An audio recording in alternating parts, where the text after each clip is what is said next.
Sir, మాజీ CM Jaganmohan Reddy గారి పైన విజయసాయి రెడ్డి గారు సంచలన కామెంట్స్ అయితే చేశారు. కోటరి దాటొస్తేనే పార్టీకి కానివ్వండి, జగన్మోహన్ రెడ్డి గారికి కానివ్వండి భవిష్యత్తు ఉంటుందని చెప్పారు. అండ్ తన పార్టీని ఎందుకు వీడానో కూడా చెప్పడం చూస్తున్నాం. సో ఏ విధంగా చూడొచ్చు విజయసాయి రెడ్డి గారి కామెంట్స్? ఈ కోటరి ఏంటి? మరి దాని గురించి ఆయన ఏం చెప్పే ప్రయత్నం చేస్తున్నారు? మరి ఆయన కామెంట్స్ ని మీరు ఏ విధంగా చూస్తారు సార్? ఈ రోజు విజయసాయి రెడ్డి ఒక బాంబు పేల్చాడని చెప్పొచ్చు. వైసీపీకి సంబంధించి, జగన్‌కి సంబంధించి. ఇప్పటివరకు ఆయన బహిరంగంగా మీడియాతో జగన్‌కి యాంటీగా మాట్లాడలేదు. ఓన్లీ జగన్ ఒక మీటింగ్‌లో, ప్రెస్ మీట్‌లో అడిగినప్పుడు జగన్‌ని విలేకరులు అడిగినప్పుడు, విజయసాయి రెడ్డి ఎందుకు రాజీనామా చేశాడని అడిగినప్పుడు, మా వాళ్ళు ఇప్పుడు నలుగురు రాజీనామా చేశారు రాజ్యసభకు సంబంధించి. సో, కొంతమంది ప్రలోభాలకు గురైయుండొచ్చు. కొంతమంది భయపడి వెనక్కెళ్ళుండొచ్చు అని ఇండైరెక్ట్‌గా విజయసాయిరెడ్డి భయపడి వెళ్ళాడు అన్న అర్థంలో జగన్ మాట్లాడాడు. చాలా మంది కూడా విజయసాయిరెడ్డి మీద కేసులున్నాయి. యాక్చువల్‌గా ఆర్థిక నేరాలు ఆయన మీద ఉన్నాయి. ముఖ్యంగా జగన్ అక్రమాస్తుల కేసులో విజయసాయిరెడ్డి ఏ2గా ఉన్నాడు. ఆ కేసులో ఫస్టు జైలుకెళ్ళొచ్చింది కూడా విజయసాయిరెడ్డే. అలాగే విజయసాయిరెడ్డి మీద చంద్రబాబు ప్రభుత్వం కూడా అనేక కేసులు పెట్టింది. కొత్తగా Kakinada port and Kakinada SEZ ఈ 2 విషయాల్లో కేవీ రావుని బెదిరించి ఆయన దగ్గరున్న వాటాల్ని అతి తక్కువ 3,600 కోట్ల విలువైన వాటాల్ని తక్కువకి తన అల్లుడు తమ్ముడైన శరత్ చంద్రారెడ్డి కంపెనీ అరవిందో రియాల్టీకి రాయించాడు. విక్రాంత్ రెడ్డిని ఉపయోగించారు అని కేసు పెట్టారు. ఆ కేసులో ఆల్రెడీ ఈడీ కూడా పీఎంఎల్ఏ చట్టం కింద విజయసాయిరెడ్డిని దాదాపు 25 ప్రశ్నలు ప్రశ్నించారు. సో, ఇప్పుడు ఈరోజు సిఐడి విచారణకు విజయసాయిరెడ్డి సైలెంట్‌గా హాజరయ్యారు. మామూలుగా అయితే నన్ను వేధిస్తుంది ప్రభుత్వం ఇవన్నీ మాట్లాడేవాడు. ఇవాళ సైలెంట్‌గా ఆయన హాజరయ్యాడు. హాజరై వచ్చిన తర్వాత ఆయన కేసుకు సంబంధించి కూడా మాట్లాడారు. ఈ కేసులో నాకు ఎటువంటి సంబంధం లేదు. నేను కేవీ రావుని నాకు తెలిసిన వాళ్ళ దగ్గర మాట్లాడిచ్చాను. ఒక పై అధికారి చెప్పడం వల్లనే నా పేరు యాడ్ చేసినట్టుగా చెప్పాడు. నేనెప్పుడు ఆయన్ని కలవలేదు కూడా. అట్లాగే విక్రాంత్ రెడ్డి, ఎస్వి సుబ్బారెడ్డి కొడుకుగా మాత్రమే నాకు తెలుసు తప్ప నాకు అంతకంటే వేరే పరిచయం లేదని కూడా చెప్పాడు. ఇదంతా కూడా విక్రాంత్ రెడ్డి చేశాడు గానీ, నాకు సంబంధం లేదన్నట్టు మాట్లాడాడు. అంటే ఆ కేసులో కూడా కేవీ రావుని బెదిరించింది వాస్తవమే అన్నట్టుగా విజయసాయిరెడ్డి ఇండైరెక్ట్‌గా చెప్పినట్టుగా మనకు అర్థమవుతుంది. ఇక రెండో విషయం అన్నిటికంటే ఇంపార్టెంట్ విషయం ఏందంటే జగన్‌కి మనసులో నాకు స్థానం పోయింది. నాకొకప్పుడు జగన్ దేవుడు. ఇప్పుడు ఆయన స్థానంలో దేవుడొచ్చాడు. జగన్ మీద భక్తి ఉండేది నాకు. ఇప్పుడు ఆ భక్తి నేను దేవుడి వైపు మళ్లించాను. దీనికి ప్రధాన కారణం జగన్ చుట్టూ ఉండే ఒక కోటరీ. కొంతమంది అధినేతలు జగన్ చుట్టూ చేరి ఆయనకు లేనిపోని కల్లబుల్లి కబుర్లంతా చెప్తుంటారు. దాన్ని ఆయన విశ్వసిస్తాడు. అందువల్ల నేను దూరమయ్యాను. నాకు భయం లేదు. నేను అనేక అవమానాలు పడ్డాను వైసీపీలో. అనేక అవమానాలు భరిస్తూనే వైసీపీలో ఉన్నాను. దీనికంతటి కారణం జగన్ కోసమే ఉన్నాను. ఇప్పటికి కూడా నేను ఆయన మంచి కోరుకుంటున్నాను. జగన్‌కి ఎంతో భవిష్యత్తుంది. కాకపోతే ఆయన కోటరీని పక్కన పెడితే ఆయనకి భవిష్యత్తుంటది. కోటరీ గాని ఉంటే మాత్రం జగన్‌కి కష్టాలు తప్పవు. ఈ రాష్ట్రానికి, పార్టీకి, ప్రజలకు కూడా దానివల్ల ఇబ్బందులొస్తాయి. జగన్ స్ట్రాంగ్‌గా ఉండాలంటే కోటరీని పక్కన పెట్టాలి. ఇది విజయసాయిరెడ్డి మాట్లాడిన ఎసెన్స్. ఆయన మాట్లాడిన దాంట్లో ఏమాత్రం అవాస్తవం లేదు. ఆయన ఓపెన్‌గా చెప్పడం అనేది అభినందించాల్సిన విషయం. ఎందుకంటే ఎప్పటినుంచో వైసీపీలో ఉన్నవాళ్ళే. మనకిప్పుడు గాదు ఎలక్షన్‌ల ముందే వైసీపీలో ఉన్నవాళ్ళే చాలామంది డైరెక్ట్‌గా మాట్లాడకపోవచ్చు మీడియాతో గానీ, మనలాంటి జర్నలిస్టులు కలిసినప్పుడు గానీ, లేతే వేరే రాజకీయ నాయకులు కలిసినప్పుడు గానీ, వాళ్ళెప్పటినుంచో చెప్తున్నదేందంటే, జగన్ చుట్టూ ఒక బలమైన కోటరీ ఉంది. ఆ కోటరీని దాటి జగన్ దగ్గరికి పోవడం కష్టమైపోతుంది. ఎమ్మెల్యేలని, ఎంపీలని జగన్ డైరెక్ట్‌గా కలవడం లేదు. వీళ్ళు చెప్పిన మాటలే వింటున్నాడు. దానికి తోడు ఐపాక్ టీము ఏదైతే చెప్తుందో ఎవరు గెలుస్తారని చెప్తే ఆ మాటలే నమ్ముతున్నాడు.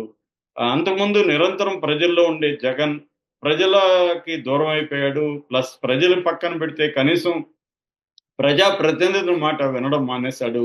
ఆహ్, 2019 గెలుపనేది జగన్‌ని ఆహ్, ఒక ఆహ్, హ్మ్. ఒక మాయలోకి నెట్టేసింది. ఎందుకంటే 151 సీట్లు రావడం, అంత అమోఘమైన ఒక స్వీపింగ్ విక్టరీ రావడంతో జగన్ కళ్ళు నెత్తికెక్కిపోయినాయి. ఇదంతా నా వల్లే జరిగింది అనే ఒక భ్రమలోకి వెళ్ళిపోయాడు. దీనివల్ల జగన్ వర్సెస్ జనం. నన్ను జనం గెలిపించారు కాబట్టి నేను జనానికి బటన్ నొక్కి డబ్బులిస్తే సరిపోతుంది. మళ్ళీ నన్ను గెలిపిస్తారు అనే ఒక మాయలోకి వెళ్ళిపోయి ఈ కోటరీ మాటలే వినడం అనేది జరిగిందనేది ఎప్పటినుంచో ఉన్న విమర్శే. ఎందుకంటే ఎక్కువ సార్లు ఏమవుతుందంటే గెలుపనేది మనిషి విచక్షణని కోల్పోయేట్టుగా చేస్తుంది చాలా సార్లు. ముఖ్యంగా తన వల్లే అన్నీ జరిగిందనుకున్నప్పుడు ఏమవుతుందంటే, ఇంక నేను ఎవడి మాట వినాల్సిన అవసరం లేదు. ఎవరు నాకు అవసరం లేదు. ఇది నా గెలుపు. నేను కారణం దీనికి అనేది జగన్ నమ్మాడు. ఏ ప్రాంతీయ పార్టీలైనా నాయకులు అనేది ప్రధానం. ఖచ్చితంగా నాయకులే గెలుపుకైనా, ఓటమికైనా ప్రధాన బాధ్యత అయితే వహిస్తారు. అయితే ఇక్కడ ఏమవుతుందంటే కేవలం నాయకులే అనుకోవడం రాంగు. పార్టీ నిర్మాణం ఇంపార్టెంటు. పార్టీలో వివిధ శ్రేణుల నాయకులు, కార్యకర్తలు ఇంపార్టెంటు. ఈ విషయాల్ని జగన్ మర్చిపోయాడు. ఆయన ఇంతకు ముందు ఎప్పుడు గూడా అడ్మినిస్ట్రేషన్‌లో లేకపోవడం, ఆహ్, ఓన్లీ పార్టీ అంటే ప్రతిపక్షంలో ఉండి, ప్రజల్లో ఉండి ఆహ్, నడపడం వేరు. అధికారంలో ఉన్నప్పుడు పార్టీ నడపడం వేరు. ఆ విషయాన్ని జగన్ కంప్లీట్‌గా విస్మరించాడు. కోటరీని నమ్ముకున్నాడు. ఇది నిజానికి చంద్రబాబు మీద గూడా ఈ ఆరోపణ గతంలో ఉండేది. కోటరీ ఉంది చంద్రబాబుకి. చంద్రబాబు ఆ కోటరీని దాటి రాడని. కానీ చంద్రబాబు ఏందంటే కొంత భిన్నమైన నాయకుడు. ఆయన ప్రజల నుంచొచ్చాడు. పార్టీ నిర్మాణం అంటే చంద్రబాబుకి చాలా గురుంటది. ఎన్టీఆర్ ఉన్నప్పుడు గూడా పార్టీని నిర్మించి నడిపింది చంద్రబాబే. అందుకని పార్టీ ఇంపార్టెన్స్ చంద్రబాబుకు బాగా తెలుసు. జగన్ ఆ విషయంలో ఫెయిల్ అయ్యాడు ఖచ్చితంగా. అట్లాగే వైఎస్ఆర్‌తో కంపేర్ చేస్తే కూడా వైఎస్ఆర్‌కి కనీసం ప్రతి ఏరియాలో ఒక నాయకుడు వైఎస్ఆర్ అంటే ప్రాణాలు ఇచ్చేదానికి రెడీగా ఉండేవాళ్ళు. అంత నమ్మకంగా ప్రతి ఒక్కరిని వైఎస్ఆర్ గూడా వాళ్ళ బాగోగులు చూసుకునేవాడు. జగన్ విషయానికొచ్చేసరికి జగన్ తన చుట్టూ పరదాలు కట్టుకున్నాడు. అది ఫిజికల్‌గా పరదాలు కట్టుకోవడమే గాదు. ఈవెన్ మానసికంగా పరదాలు గట్టుకొని ఒక దీంట్లో దాన్నేమంటారు ఒకప్పుడు ఒంటి స్తంభం మేడ అనేవాళ్ళు. అట్లాంటి ఒక ఒంటి స్తంభం మేడలో ఉండిపోయాడు జగన్. దీనివల్ల పార్టీలో ఏం జరుగుతుంది? ప్రజలు ఏం ఆలోచిస్తున్నారు? అనేది మర్చిపోయాడు. ఎప్పుడైనా అధినాయకత్వానికి ప్రజలకు మధ్య ఒక బలమైన పార్టీ వ్యవస్థ నిర్మాణం ఉండాలి. వివిధ అంచెల నాయకత్వం ఉండాలి. అది జగన్ మర్చిపోయాడు. అప్పట్లో చంద్రబాబు హామీలు నెరవేర్చలేకపోవడం, చంద్రబాబుకు వ్యతిరేక పవనాలు వీచడం, జగన్ నిరంతరం జనంలో ఉండడం, పవన్ కళ్యాణ్ ఫ్యాక్టర్ అనేది స్ట్రాంగ్‌గా లేకపోవడం, ఇవన్నీ కారణాలుగా జగన్ గెలిచాడు తప్ప ఆయన ఒక్కడినే చూసి ప్రజలందరూ వేసేయలేదు. ఆ తర్వాత ఆయన కంపల్సరీగా ఆయనేందంటే సపోర్ట్ సిస్టమ్స్‌ని నిర్మించుకోవడంలో ఫెయిల్ అయ్యాడు. తన కులం వాళ్ళని కంప్లీట్‌గా పక్కన పెట్టేసాడు. వాళ్ళకి చాలామంది రెడ్‌లకు సంబంధించిన కాంట్రాక్ట్‌లు వాళ్ళందరికి బిల్లులు ఇవ్వకపోవడం. ఇవ్వలేకపోయినప్పుడన్నా కనీసం వాళ్ళతో మాట్లాడి ఆల్టర్‌నేటివ్‌గా వాళ్ళకి ఏం చేయొచ్చు అనేది చెప్పలేకపోవడం. ఇవన్నీ కులాన్ని దూరం చేసింది. కులం అనే సపోర్ట్ సిస్టమ్ అతనికి లేదు. పార్టీ అనే సపోర్ట్ సిస్టమ్ లేదు. కార్యకర్తలు అనే సపోర్ట్ సిస్టమ్ లేదు. వ్యవస్థల్లో తన మనుషులు లేరు. న్యాయ వ్యవస్థ మీద తనకు పట్టు లేదు. ఇవన్నీ ఇవాళ అతనికి నెగెటివ్‌గా మారిపోయినాయి. ఎందుకంటే అధికారంలో ఉన్నప్పుడే పార్టీని బాగా చూసుకుంటుంటే, అధికారం లేనప్పుడు పార్టీ తనను చూసుకుంటుంది. సో, ముఖ్యంగా విజయసాయిరెడ్డి లాంటోళ్ళ చరిత్ర చూస్తే విజయసాయిరెడ్డి వైఎస్ ఆహ్, రాజారెడ్డి కాలం నుంచి కూడా ఆ ఫ్యామిలీకి ఆయన నమ్మకమైన ఆడిటర్ గాను, ఫైనాన్షియల్ అడ్వైజర్ గాను, అట్లాగే ఆ ఫ్యామిలీలో కంపెనీలకు సంబంధించి కూడా ఆయన ఎకనామిక్ వ్యవహారాల్లో అడ్వైజర్‌గా ఉంటున్నాడు. ఒక చదువుకున్న వ్యక్తి. అప్పటికే ఆయన జగన్‌తో చేరకముందే ఆయనకి చెన్నైలో, బెంగుళూరులో, హైదరాబాద్‌లో ఆహ్, తన చార్టర్డ్ అకౌంటెన్సీ కంపెనీస్ ఉన్నాయి. సక్సెస్‌ఫుల్‌గా రన్ చేయగలిగిన వ్యక్తి. బ్యాంకింగ్ సెక్టార్‌లో పనిచేశాడు. ఆ తర్వాత కూడా విధేయంగా ఉంటూ ముఖ్యంగా కేంద్రంలో జగన్ తరపున ఆయన అనేక విషయాల్ని చక్కబెట్టేవాడు. తెర వెనుక వ్యూహాల్ని రచించడంలో నిపుణుడు. అలాంటి వాళ్ళని దూరం చేసుకోవడం ఖచ్చితంగా జగన్ ఆహ్, ఆహ్, ఒక కోటరీ ప్రభావం అని చెప్పొచ్చు. ఆహ్, అంటే మనకి ఎప్పుడైనా గూడా చుట్టూ పొగడ్తలు ఆహ్, ఆనందాన్నిస్తాయి. నాయకులనేవాళ్ళు విమర్శించే వాళ్ళని గూడా పెట్టుకోవాలి. తమ తప్పుల్ని ఎత్తి చూపే వాళ్ళని పెట్టుకోవాలి. ఆ విషయంలో జగన్ తప్పు చేశాడు.